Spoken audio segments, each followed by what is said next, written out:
कके बोला जोड़ी भातार तोहर छौरी नए लहंगावा फाड़ देलक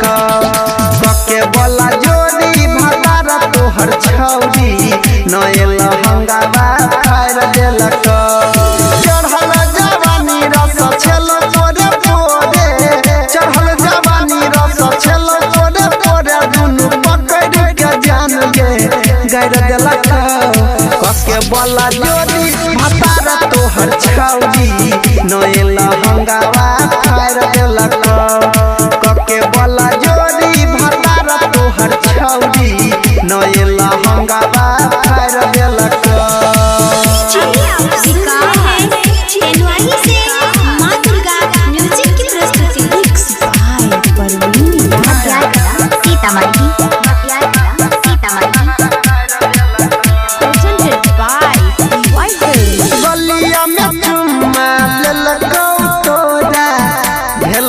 जखन भोर के टंगरी पर टंगरी चढ़ाई के जानू चाइटल लकोठोर के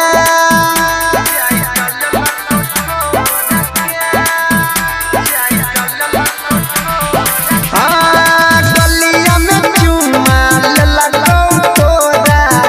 भेलई जखन भोर के टंगरी पर टंगरी चढ़ाई के छड़िया चाइटल लकोठोर के पहिले सुहागा वाली रतिया में छोड़िया देहिया के दर्द उखाड़ देलक कके बोला जोड़ी भातार तोहर छौरी नए लहंगावा फाड़ देलक चढ़ल जवानी रस छेलो तोरे पोरे चढ़ल जवानी रस छेलो तोरे पोरे दुनु पकड़ के जान गे गैर देलक कके बोला जोड़ी भातार तोहर छौरी नए लहंगावा फाड़ देलक कके बोला जोड़ी भातार तोहर छौरी नए लहंगावा फाड़ देलक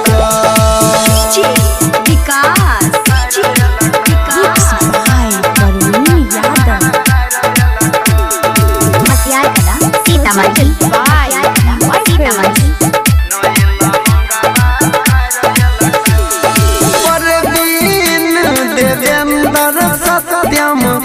कोई देलक पायल यादव अनिल के चोली के चीज पर पहलही घायल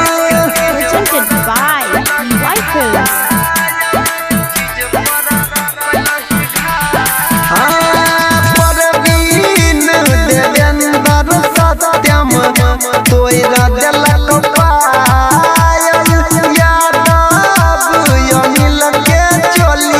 चीज पर केलही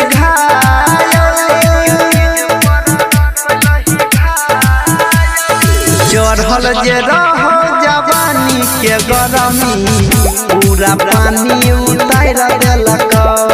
कके बोला जोड़ी भातार तोहर छौरी